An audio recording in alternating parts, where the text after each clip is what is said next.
What would we do if a dangerous asteroid is discovered? Stay cool. I know, yay, right? This is a Thor News presentation.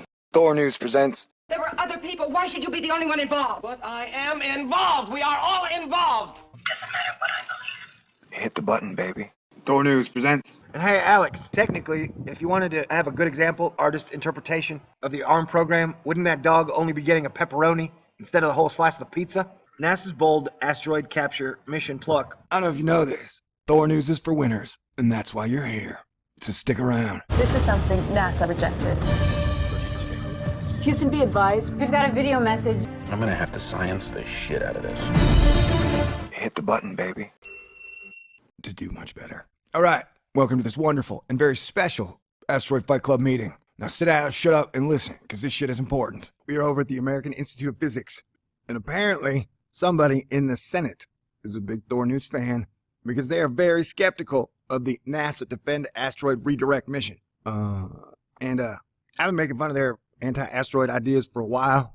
I make fun of them, and then they get mad. Someone's like, hey, dude, NASA's mad at you. Nah, chill out. Then a bunch of trolls come out and are like, you love NASA. I'm like, hey, dude, they just threatened to chop off all my fingers, dick brain, so step back and let the heat cool down. What are you, a monkey? No disrespect to monkeys. What are you, a chimpanzee? No disrespect to chimpanzees. Oh, I forget, you're just an internet troll. So let's carry on with the real fucking science, shall we? FYI, the AIP Bulletin of Science Policy News. White House and NASA defend asteroid redirect mission. The Senate skeptical in new bill. All right, they've had the first idea was a asteroid condom when they throw a trash bag around the asteroid because everybody knows nothing in a trash bag can hurt you. And then the next idea was a space shotgun where they shoot it with paint pellets. And then their idea after that was the over-the-shoulder boulder holder where they grab an asteroid and then they drag it to the moon. And they have the moon have a moon. And I'm like, okay, you got a 1 mile asteroid coming in, could hit Earth. How do either one of those have to do anything with anything? They're like, well, it helps us get to Mars. I was like, whoa, you can only serve one master, bro. Are you serving the protect Earth from asteroids master? Or are you serving the Martian master? That's a rhetorical question. You can answer at home if you'd like. And the last thing that the Senate got skeptical about was the James Webb Space Telescope. Well, back then it was called the Next Generation Space Telescope. And they're like, wow, it's really taking you guys 15 billion and 20 years to build a telescope? And science was like, yes, it is. Now shut up and give us our money and leave us alone. Congress was like, okay. The White House Office of Science and Technology Policy and NASA held an event this week to explain the rationale for the administration's proposed asteroid redirect mission. Congress has been skeptical about the mission's value, and this skepticism was further confirmed in a new Senate NASA reauthorization bill yesterday. Uh-oh, that doesn't sound good. And technically, a lot of NASA people make fun of their asteroid redirect mission behind their own backs, because yes, it sucks that bad. But hey, great news. Maybe the new president, Clinton or Trump, will have a visionary vision for the future of our space program. My guess is they'll be like, hey, whatever the space pirates want, that's what we'll do. Why does everything have to suck so bad, man? Oh, it's 2016. Thank God, it is almost 2017. On September 14th, the White House Office of Science and Technology Policy and NASA held an event to explain the purpose and value of the asteroid redirect mission. Got any video on that? The administration's proposal to capture a boulder from an asteroid. Yeah, they're going to pluck a boulder off of an asteroid and then sling it around the moon. And so I guess their thought process is you got a 1 mile asteroid coming in to hit Earth. And they're like, well, we're going to take a boulder off that giant asteroid. So when it hits Earth, it won't do as much damage as it would have done if the boulder was still on it. Right? Okay, great. The administration's proposal to capture a boulder from an asteroid and bring it into orbit around the moon for study. See, are we studying the freaking asteroids or are we trying to stop them from destroying a city or civilization? Now, I thought something was suspicious when none of these people had joined my club, Asteroid Fight Club, where we fight anything that could cause the collapse of civilization. They're like, is there a lot of money to be made in Asteroid Fight Club? I'm like, no, great. Technically, I don't think there's any money to be made in Asteroid Fight Club. But we get to keep civilization standing. Isn't that a good enough reward? I guess no. Speaking at the event were OSTP Director John Holdren, NASA Administrator Charles Bolden, and ARM Program Director Michelle Gates. Whoa, is that Bill's wife? In his remarks, Holdren first outlined 4 components of the administration's vision for human space exploration. Wait, we have a vision for human space exploration? I thought it was oh yeah, we're going to Mars in 2030, 2040, 2050 something. We're just going to spend a lot of money getting ready to go to Mars in 20 years. We're going to spend a lot of money now getting ready to go to Mars in 30 years. Sound like a great deal? Yeah, how about give me $1 billion and I'll work on my time machine and I'll have it ready in 30 years. Sound like a deal? Wonderful. Working with the private sector to develop cost-effective means of expanding human presence in space. wow, those private sector people keep having rockets that blow up. Is that good or bad? I guess it's part of the learning curve.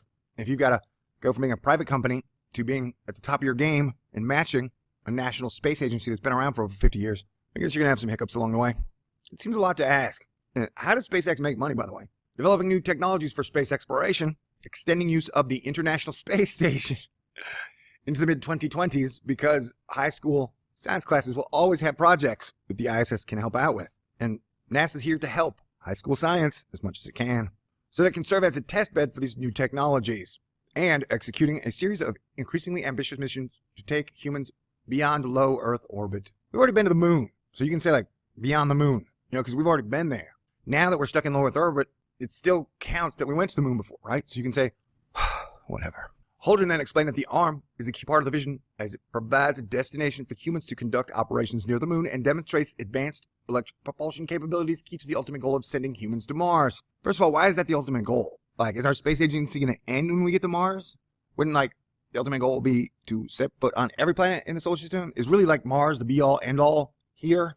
And it seems like Mars is already here on Earth, getting humans to mine all the resources out of our own planet, and then locking us in some weird slave state where humans hate humans for no real good reason. Holdren also stated that ARM serves as an important demonstration of asteroid deflection techniques that could one day help prevent an asteroid from striking Earth.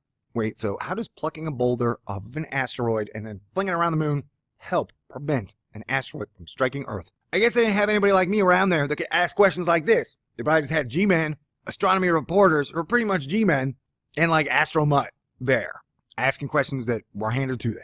It's like, Sense like, hey, this idea sucks. And Thorny was like, hey, this idea sucks. And that's the people behind the scenes like, hey, this idea sucks. And maybe this idea sucks, man. I need your love.